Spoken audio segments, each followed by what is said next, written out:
আজকে চলে এলাম একটা নিরামিষ পনিরের রেসিপি নিয়ে। একটা 250 গ্রামের পনির আছে, সেটা স্লাইস করে কেটে নিতে হবে। কাটার পরে ঠিক এই রকম দেখতে লাগছে পনিরটাকে।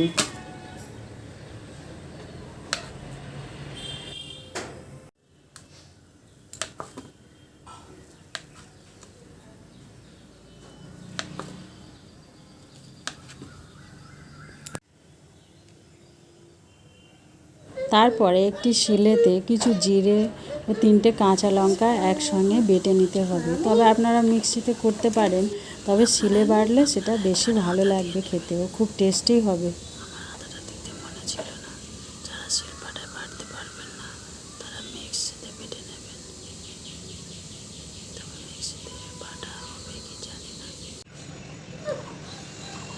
দুটো মাঝারি সাইজের আলু সাইজ করে কেটে নিতে হবে, আর একটা বড় টমেটো এইভাবে কেটে নিতে হবে। মশলাগুলো একসঙ্গে রেডি করে নিয়েছি। কড়াতে তেল দিয়ে দিয়েছি, তেলটা একটু গরম হতে থাকুক। হালকা আঁচে পনিরটাকে ভালো করে ভাজতে হবে। লাল লাল গরম হয়ে গেছে, এবার ভেঙে না স্লাইসগুলো তেলেতে ছেড়ে দিলাম। হালকা হাতে ভাজবেন, দেখবেন যাতে পনিরটা ভেঙে না যায়।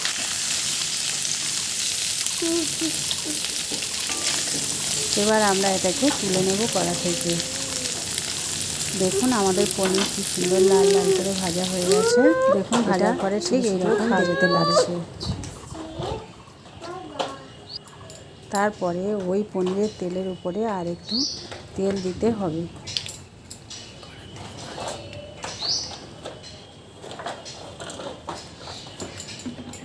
তেলেতে কিছুটা জিরে,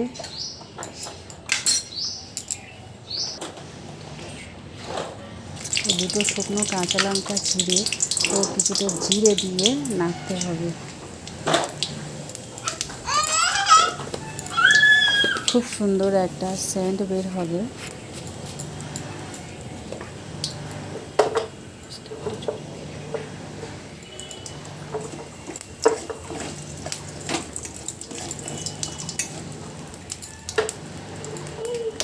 দেখুন পুরো লঙ্কাটা লাল লাল করে ভাজা হয়ে গেছে। তারপরে এর মধ্যে আমরা কাটা আলুগুলোকে দিয়ে দেবো, দিয়ে ভাজতে থাকবো কিছুক্ষণ।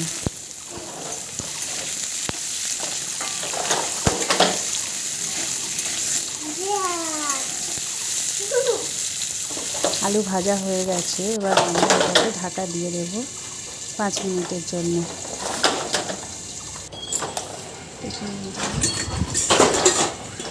তারপরে ঢাকনা খুলে দেখবো এটা হয়ে গেছে কি।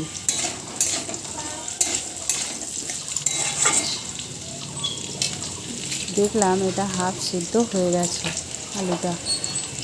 তারপরে আমরা এখানে টমেটো অ্যাড করব।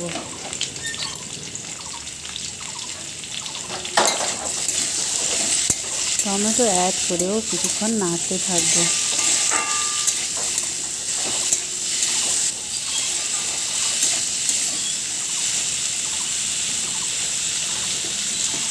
তারপর আবার ঢাকনা দিয়ে দেব সিদ্ধ হওয়ার জন্য। এইভাবে সিদ্ধ হবে। তারপরে আবার ঢাকনাটা খুলে দেখবো, একটু নেড়ে দেবো যাতে নিচে ধরে না যায়। তবে এটা অল্প আঁচে করবেন, বেশি জোরে দেবেন না, তাহলে শুনে যেতে পারে।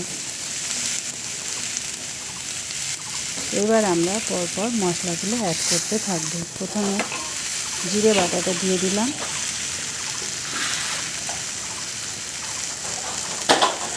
তারপরে একটু নুন দিলাম স্বাদ অনুযায়ী, তারপর একটু লঙ্কার গুঁড়ো দিলাম, এটা অপশনাল, নাও দিতে পারেন। তারপর একটু হলুদ দিলাম, দিয়ে নাড়তে থাকবো যাতে মশলাটা নিচে ধরে না যায়। সেই জন্য এই পর্যায়ে সামান্য একটু জল দেবো।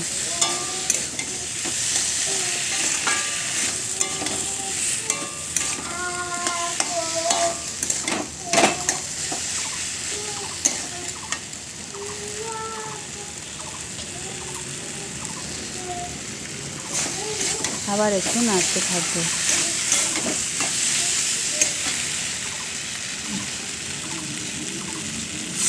মশলা যাতে নিচে লেগে না যায় সেই জন্য একটু জল দেবো। জল দিয়ে একটু নাড়তে থাকবো।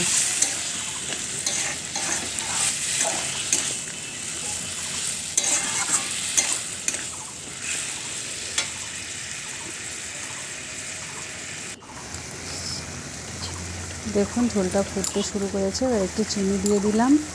তবে চিনিটা অপশনাল, আপনারা চাইলে দিতে পারেন আবার নাও দিতে পারেন, তবে দিলে একটু টেস্টটা ভালো হয় খেতে।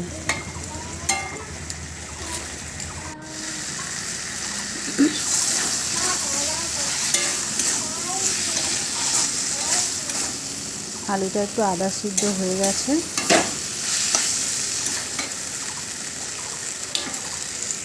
এবার আমরা এই পর্যায়ে পনিরটা দিয়ে দিলাম, দিয়ে নাড়তে থাকবো। আস্তে নাড়তে হবে যাতে পনিরটা ভেঙে না যায় এবং সুন্দরভাবে সবগুলো মশলা পনিরের ভিতরে ঢুকে যায়।